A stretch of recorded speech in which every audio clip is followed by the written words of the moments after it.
Hello and welcome to the WPAOG podcast. This episode features an interview with Coach Matt Sherman, head rugby coach at the United States Military Academy at West Point. After a 5-year tenure as the Director of Rugby at Stanford, Coach Sherman joined the Black Knights in 2015 to lead the Army West Point men's rugby program. He became the first full-time coach in Army West Point men's rugby history. From 2009 to 2011, Sherman worked with the U.S. men's national team as an assistant coach. He got his coaching start back in 2007 as the assistant coach for the national champion California Bears. Sherman then moved on to his first head coaching stint at San Diego State. While an undergraduate at University of California, Berkeley, Sherman was a 3-time All-American and served as team captain. He earned 4 national championships with the Bears before moving on to play for the U.S. men's national team from 2003 to 2005, where he made 7 appearances, including the 2003 World Cup. Sherman earned a Bachelor's of Arts degree in American Studies from the University of California, Berkeley in 2003, and a Master's in History from Oxford in 2007.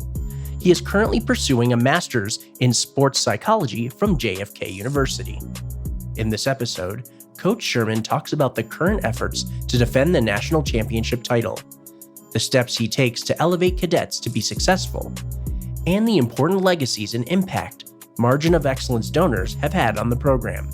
Now, please enjoy this interview between Coach Matt Sherman and your host, Nikolai Busko.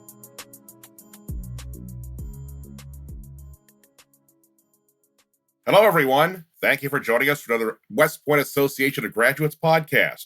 I'm Nikolai Busko. You may recognize my name and voice from a November podcast featuring longtime West Point hockey coach Brian Riley and his lifetime of coaching. I like rugby too, and we're grateful to have with us now the man who led the Army men's rugby team to a national championship last year. Matt Sherman arrived on post in 2015, not long after the rugby teams at the Academy finished their first year as full varsity athletic program. So, Coach, Happy New Year. Thanks for joining us. And my first question to you, sir, is how does it feel to wake up every morning knowing that you work with West Point cadets? Happy New Year, Nikolai, and thanks for having me. Yeah, to your first question, which is a great one, it's invigorating, really, to work with West Point cadets. I really feel that they are the best of the best, and, that isn't just intelligence. I believe it's humility.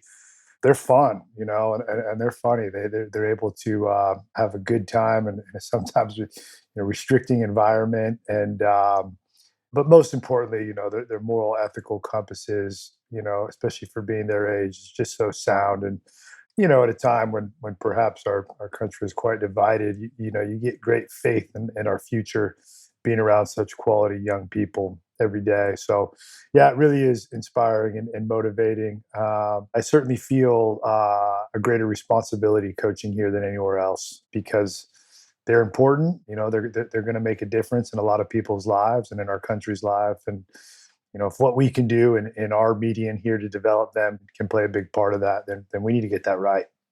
How's it felt in the last year to defend that national championship? We've tried to make it feel no different. I wouldn't say we've succeeded 100% on that, but I think we've tried to be uber focused on the process, which is the same thing that I think delivered that national championship. So we really, try not to talk about it much and think about it much and focus this year's team on being this year's team and being, the best they can be. And, that's where our headspace needs to be. I think, we got to the end of our fall and I think we realized that as much as we tried to perhaps avoid some of the, entrapments of complacency, maybe they were there a little bit, but I think this team's really motivated to get back on the gas. So see what happens in the spring. So as we speak here in the first week of January, this year's team completed a fall season of 7-2. Mm-hmm. Do you have an inkling as to when the next game will be and the path towards defending that title? I do. We're going to, as we traditionally do, we will start our spring season on the road and head to a warmer climate. So over spring break, we will go west and we will play at my alma mater, Cal Berkeley, a longtime national collegiate champion and a team we've actually never beat in our full 60 plus year history. So, we're excited about that challenge, and we'll go play Central Washington on the West Coast as well. And then we'll come home and we'll play Navy again at home, and we're looking forward to that opportunity to put in a better performance than we had in the fall. And then we host Arkansas State, who's a very strong team that we went and played at last year, and so that'll be our run up to the national playoffs. It's no easy task to play a full schedule during the fall semester, not play a real game during that entire winter, then pick it up again in the spring at a high level. How do your teams manage to do that every year? Yeah, it's interesting. I was actually just chatting with Coach Alberici, our men's lacrosse coach, about it. I think there's challenges in terms of measuring the build up, how much you want to put in. You certainly don't want to be burnt out at the end of the year, but you don't want to be undercooked when you come back March 4th. It's tricky trying to get that balance right. I think we rely a lot on the player feedback there. But there's a lot that I like about it, honestly, Nikolai. Having a break in the middle of the season, the players get away from rugby 100%. We keep lifting for a bit in November and December, but they get a good break where they get to focus on academics and get away from the academy and get some R&R. But as coaches, we get some time to really step back and get an overview, if you will. And we do player and team surveys, player meetings, a lot of just kind of debriefing on how we've done through the fall. And typically I learn a lot that, honestly, in the day-to-day hustle and bustle and grind of just trying to relentlessly get better, we may lose perspective or not see things as clearly. And so in that sense, getting a bit of a break and then coming back to it's kind of nice. I think it helps us recalibrate our direction. When we come back in the winter, we'll start to build up. We call it our rev and ramp cycle, like we're revving the engine and starting to hit the ramp. And then our sprint cycle is once we start in March, it's full go to the end of the year. So, it's a build up for us. So we're not full go till we hit essentially President's Day weekend. Just last month, the team had a recruiting webinar for young men interested in playing rugby here. It was open to their parents and their coaches as well. How does recruiting for this team differ from others across the country? The obvious, big difference is, us being a military academy, and that, it's a bigger decision than a 4-year education. However, I found that we're certainly not for everybody. I think we really do mesh well with the sport of rugby and the rugby community. I like to tell, recruits that we're very similar to rugby as an institution. What I mean by that is, we're not for everybody and we're very challenging. If you tell 10, strangers about the sport of rugby who know nothing about it, walking down the street, nine of them, I guarantee you, are running the other direction, saying, I don't want anything to do with that game. It sounds, crazy, difficult, way too challenging, dangerous, whatever you want to call it, right? But it's not for them. And so rugby is very unique. It attracts a special person with a special mindset that's very challenge oriented. It's not natural for anybody to play rugby. You're putting your body in harm's way and you're under pressure, constantly. But you attract someone who wants to go towards that and says, I want to take that on and grow through that.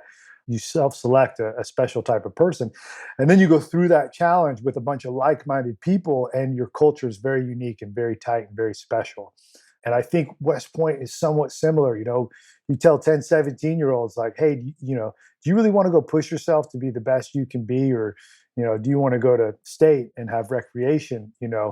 Well, unfortunately, most 17-year-olds are saying, I want to kind of take it more easy and slow roll my development, have a lot of fun and relax. And they're not bad people for choosing that. It's probably where I was when I was 17. But you get that 1 out of the 10 that says, no, I'm ready to go. I'm ready to push myself to be the best I can be. And I know that doesn't come in a silver bullet or a shortcut. I'm ready to challenge myself. And then you bring a bunch of like-minded people together and you go through that challenge. I think West Point's got that same culture here. I talked to all of our graduates and they're close with all their classmates, not just the guys they played rugby with, it's because they've all gone through the thing together, the 47-month journey. So, again, the military is never going to be for everybody, and that's okay. But I think for the rugby demographic, there's a closer alignment of ethos and ideology with the military and service and challenge that suits well. So I really enjoy it. I really enjoy talking about who we are. I tell every kid,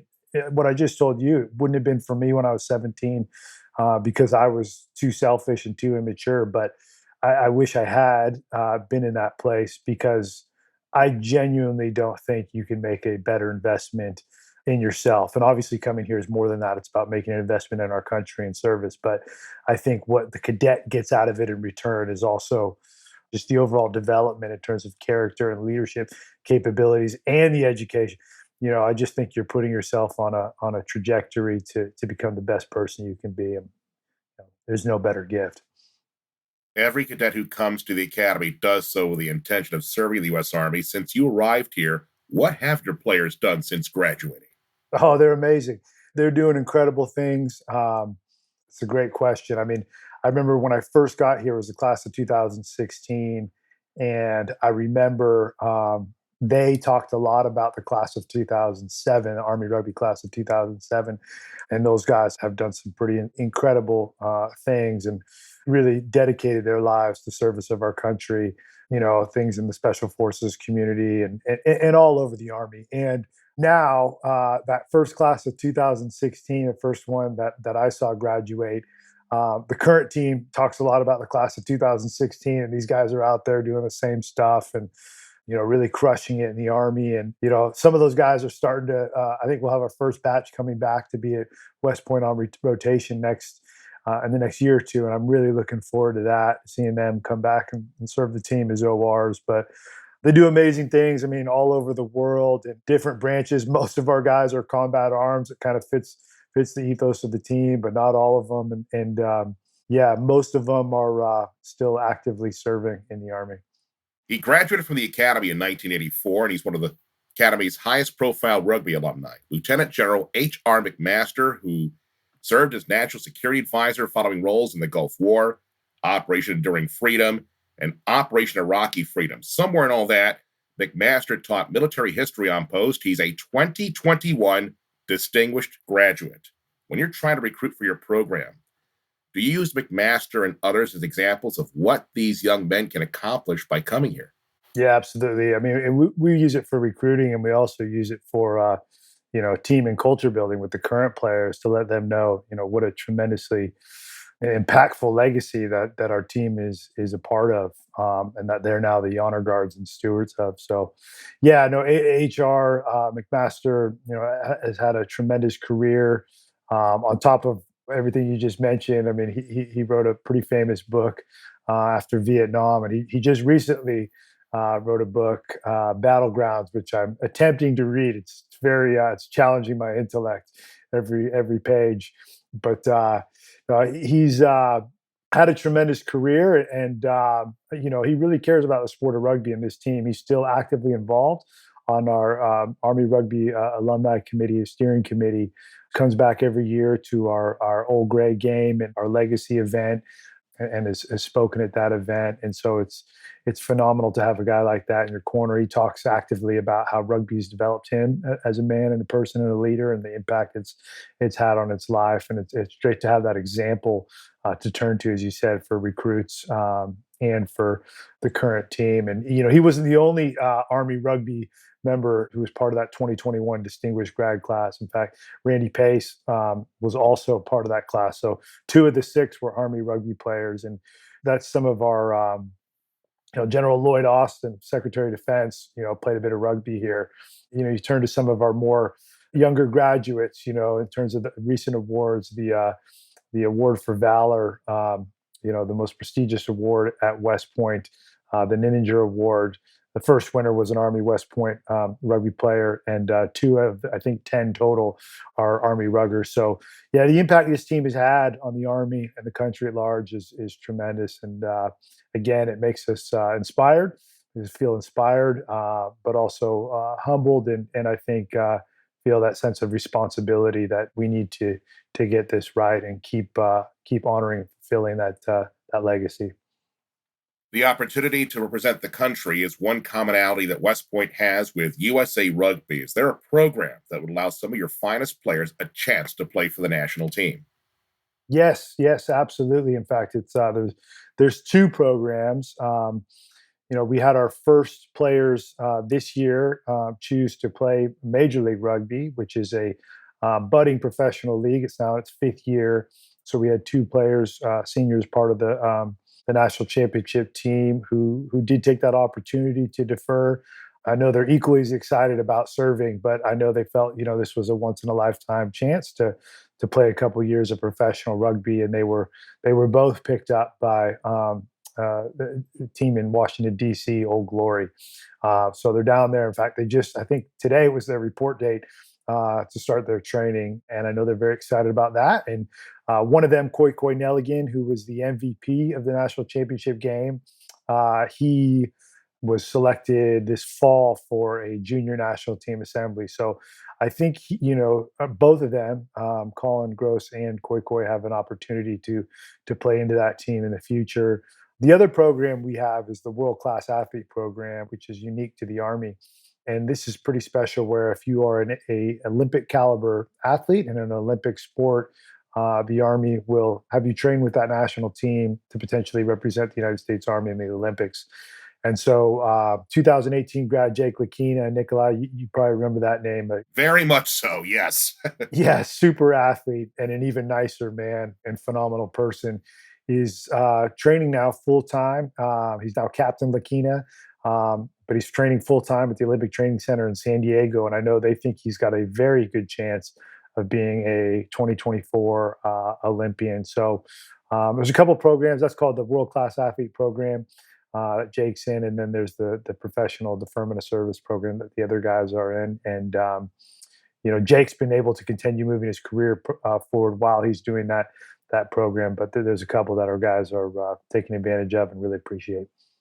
Some of your current players, Larry Williams, Nate Gould, Lucas Pattinson, they've also seen time on the Corridon Summer Tour this past year. How much satisfaction do you feel knowing that you're not only developing players for the national team, but also as well for a domestic league that's starting to gain traction, as you just mentioned? Yeah, it's fantastic. We're really proud of those guys. I believe off the top of my head, I think we had 8 guys who were selected within the U20 and U23 programs last summer. And for many of them, their schedules allowed them to go travel to the Netherlands. So they were able to have a pretty amazing life experience. It's great for those individuals. I think for our team, we're just really proud of everyone. Those guys would be the first ones to tell you that they didn't get there on their own, or with just coaching for that matter. It's their teammates that pushed them and created an environment for them to thrive. So I think, it feels good that players are earning opportunities, and that the overall culture is developing players to that caliber. You played in one World Cup and then served as an assistant coach in the second. How do those experiences help you prepare players for those potential auditions with the national team? I think, like all events in life, you get greater perspective, and experience. It's a thing you have after you need it, right? So I think just my advice to all those guys is that, hey, be confident. You're selected for a reason. I think, there's a lot. Anytime you go into a new environment, it's a bit scary, and there's a tendency to not bring your utmost confidence in yourself. So you need them to understand that they're there for a reason. They were chosen to be there and to back themselves. On the flip side, also understand that new levels do always come with growing pains. So being okay with the fact that, you may not start out at the level of dominance that maybe you were achieving at a lower level. So, I think finding that balance of backing in yourself and being confident, but also bringing in a humble growth mindset is what I try and help them with in their approach. Anyone who has ever watched this team play, whether in person or on night vision, knows this team plays on one of the best rugby-specific pitches in the country. How much easier do you have it from a recruiting perspective thanks to the Anderson Rugby Complex? Oh, absolutely. I mean, without a doubt, we can say this is the best rugby facility in the country, collegiate rugby facility. People just come here to see that that's true. And, it creates such a wonderful environment for us. Even more special than the facilities themselves is just the meaning that the program has developed into the field and pitch. The building of the bell on the hill to honor, our former players who have been killed in action. The fact that some of those players have chosen to have their ashes spread on this field. There's just tremendous, meaning and symbology at this facility and at this field that, again, it gives all of us, involved with the program as the present stewards of it. Tremendous feelings of honor, but also responsibility that we owe those men, our absolute best, nothing less, and we need to do that. Bring that every day. Above the locker room door in Anderson, one word leads to the field: brothers. Taken from Henry V, he today that sheds his blood with me shall be my brother. What does it mean to your players to see that as they head towards the field to start the game? I think it's everything for us. I think this program has taught me through the great coaches and players that have come before and the culture they've built is that first and foremost, we're a brotherhood. It's about building a team of men that care about each other, that care about the jersey, that care about the legacy, that are going to honor it. Our median just happens to be rugby, which is a great median to challenge yourself through, but it's more about the brotherhood and the relationships, we build with each other. As the strength of our team goes, and by team, I mean, brotherhood and bonds, the strength of our performance goes. We put a lot into culture. Culture is everything for us.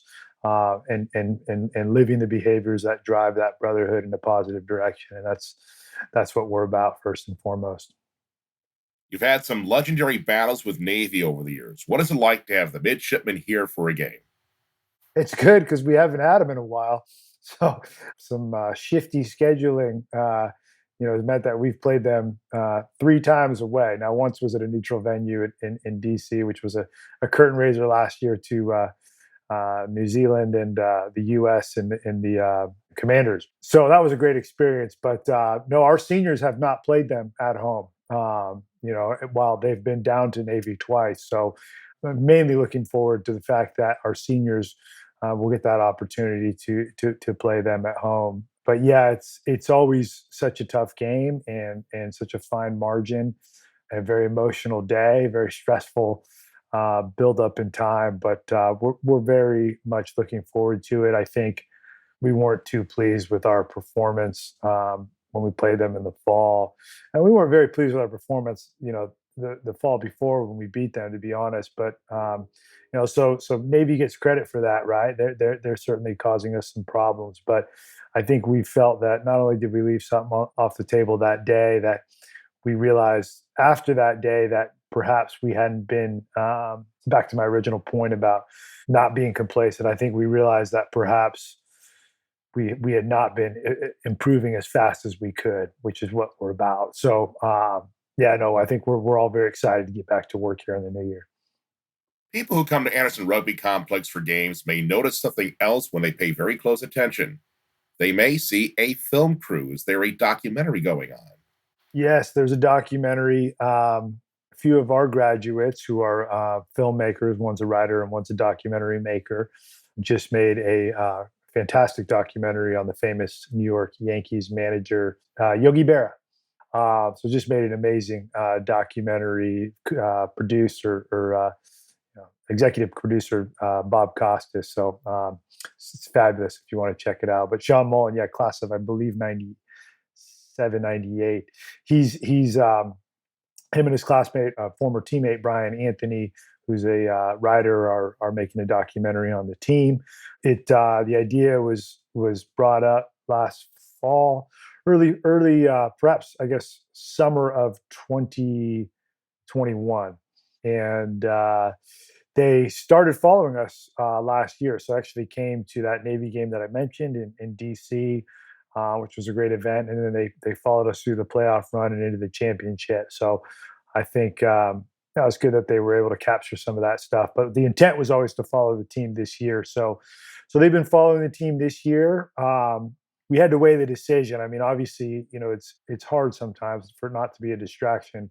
I'm a pretty intensely private person myself, so having a camera and a microphone on me a lot of the time is tough for me personally. But we felt it was in the best interest of the academy first and foremost, of rugby the sport, and of Army Rugby our program. So we moved forward with it, and they've been a great group to work with. Really easy and accommodating for us, but it has created a new level of challenge. It is hard. It is different when you have a lot of cameras on you and microphones. And so, we've just really been trying to do our best to, exists like they're not there as we normally be. But it's also exciting. I think it'll be an exciting opportunity for the program to share who we are with the greater audience, whether they're interested in West Point, Army rugby, or rugby in general. Is there a date when it might come out and people can see it? I think that's far off. I think they'll finish shooting, I think, at the end of this year, is my understanding. And then I think it's at least a year away. So I think it then goes to something like 2023. So I want to revisit the journey your team had last April, and it just gives people a bit of an idea as to what college rugby is like in an attempt to grow the sport as well. One, is it normal to have the NAIA involved in competition? And the other thing, what can you say about taking all of these diverse backgrounds from educational institutions to help create the sport and bring it to the highest level at this level?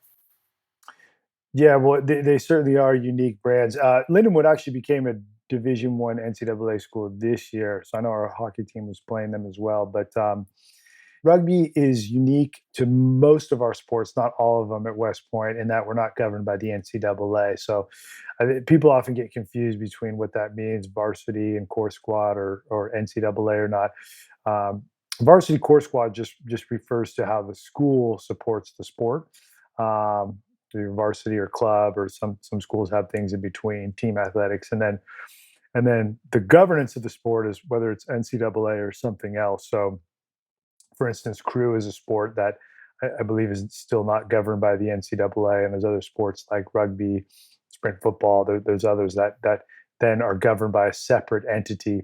So, in our sport, there is no NCAA Division One schools or Division Two or NAIA. It's just the best programs play in Division One of USA Rugby's um, uh, collegiate national championship. So our governing body manages the sport and operates the competition. So yes, it is unique, and that's partly because we're still very much a developing sport. Most of the top teams we play against, many of them are made up of a lot of foreign players or heavily foreign influenced.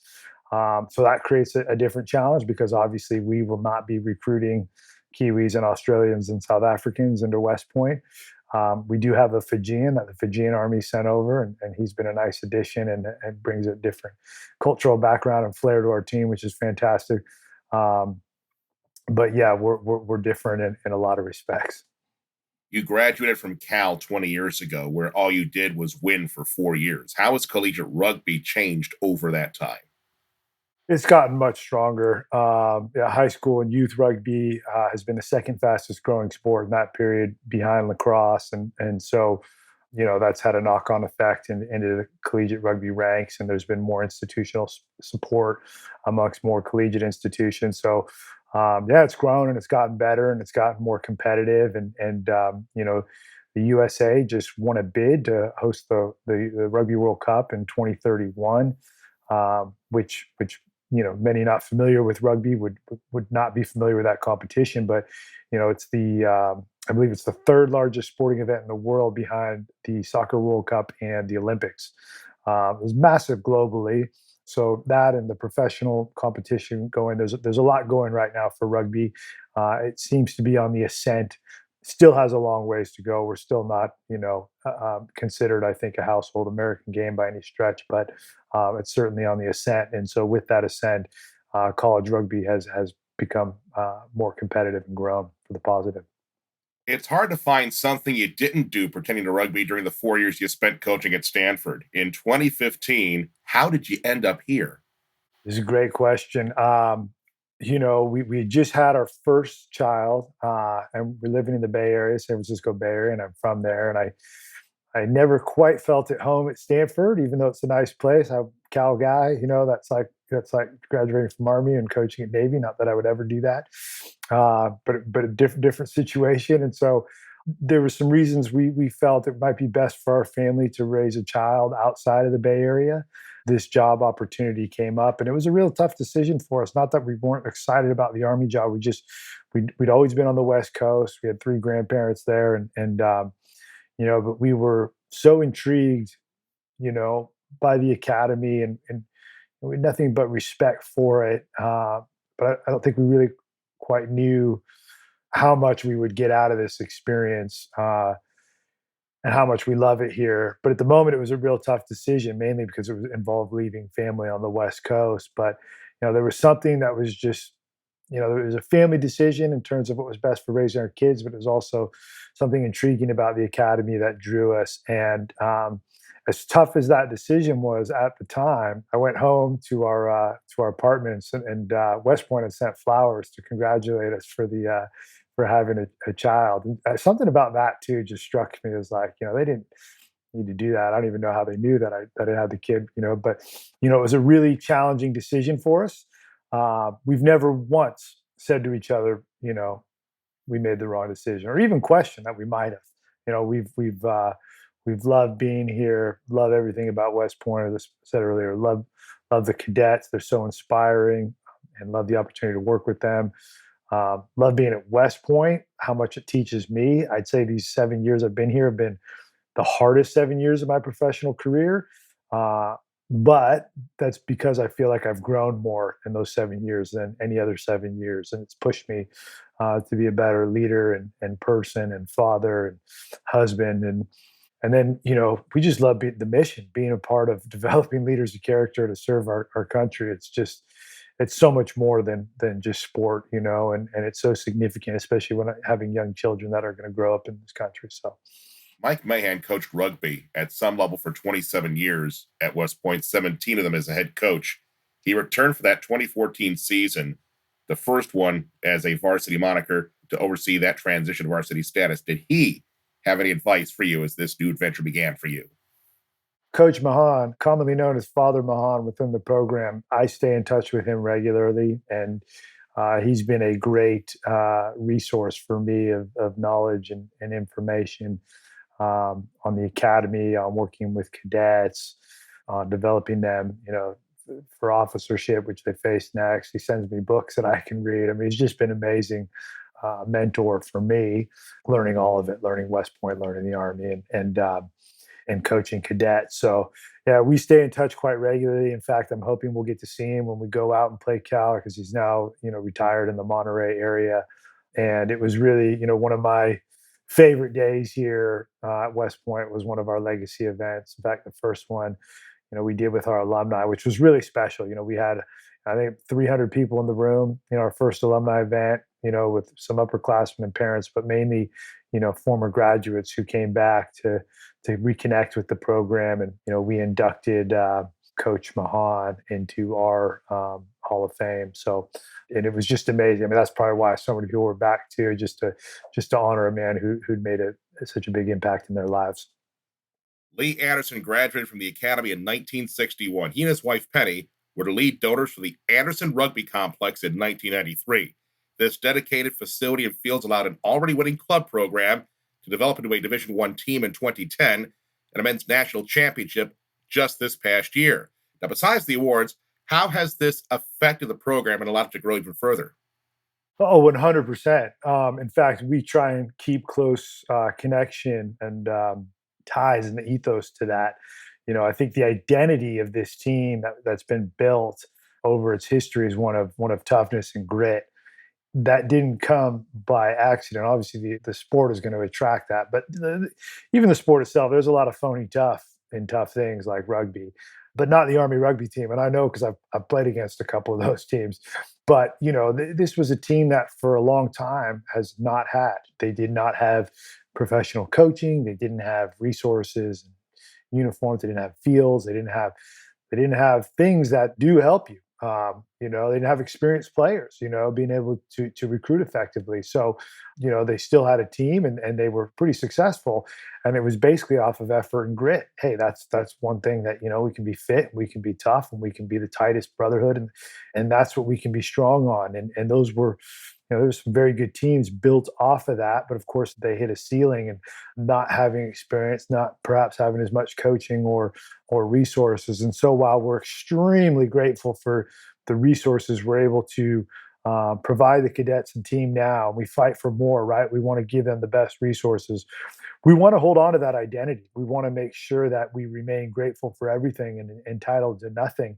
We stay strong to that ethos. In fact, our team, we have a legacy week every year. We'll have a legacy day each semester where we kind of connect with the history and talk about this, what I've just mentioned. But a week where we may go up and train up at H lot, up at the top of the hill. The team used to have to run up that, couple miles uphill every day just to get to practice. And then you'd practice on a crappy field with, that was used as a parking lot for the football game. And so you can't help but get tough if you're doing that every day, right? And so, for our guys, we used to talk about it for my first couple of years here. And then, we decided, hey, talking about it's not good enough. We need to taste it. We need to feel it. We need to connect with it. So, we'll shut down the complex each year and go up there and say, let's think about, how fortunate we are. Let's think about, the identity we represent now, the legacy we represent, and how tough we need to be to continue to represent that, honorably. And so it's an amazing history, and we try and keep close ties to it because I think it helps us. And I think as much as those resources do help us as well, I think if you're not guarded about how they're interpreted and appreciated, I think they can actually hurt you. I think there is entitlement in college athletics and on all athletics sometimes, and we want to avoid those entrapments. Right, Matt. The Andersons have continued to support the team endowment over the years, and it also recognizes the naming of the Penny Anderson Women's Rugby Head Coach. That's the official title for Bill LeClaire, coach of the women's team, the Penny Anderson Women's Rugby Head Coach. Most people know Pete Dawkins as a football player at West Point who won the Heisman Trophy. They may not know that he played rugby at Oxford and revolutionized the sport by chucking the ball overhand during a line-out. For people who are not familiar, before he started doing that, the line-out was basically a shovel pass underhand 5 yards in front of the first guy across the line. They may also not know that Pete had his name on the trophy given to the winner of the CRC Sevens. He didn't play rugby at the academy, but what does it mean to the program to have the ability to call a prominent advocate for the sport a West Point graduate? Yeah, it's another great connection to our legacy and the impact rugby in West Point has on the world at large. I did my graduate studies at Oxford and played rugby there. So in my time there, I quickly learned about Pete Dawkins and his connection. There's pictures of him up at their clubhouse there. And he revolutionized the game with how he passed the ball in, and now that's how everyone does it. Sometimes you need someone to come from the outside to break tradition and revolutionize things. He was also a phenomenal athlete, obviously, and did very well playing the game, not just throwing the ball in. And there's legendary stories of him playing against some very good teams. Oxford back then used to play against full international touring teams. So, yeah, Pete's been another guy that it's just been awesome to call. Perhaps not one of our own players, but connected to the program, connected to rugby, and I'm personally blessed to typically bump into him once every couple of years and chat with him about rugby in West Point, and he's a big fan of both, obviously. I hope this chat we've had has not only highlighted the connections that the sport has to West Point and the program that you have coached, but also that it's grown the sport on other levels, whether it's here domestically or around the world. Matt, thanks for joining us, and best of luck as you look to defend this title in the spring, sir. Thanks, Nikolai. I appreciate you having me, and thanks to everyone for listening. We thank Matt Sherman for joining us on this West Point Association of Graduates podcast. I'm Nikolai Busco. Thank you for joining us, and go Army. This has been a production of the WPAOG Broadcast Network. Please take a moment to rate and review the show and join us each week for a new episode. Thank you for listening.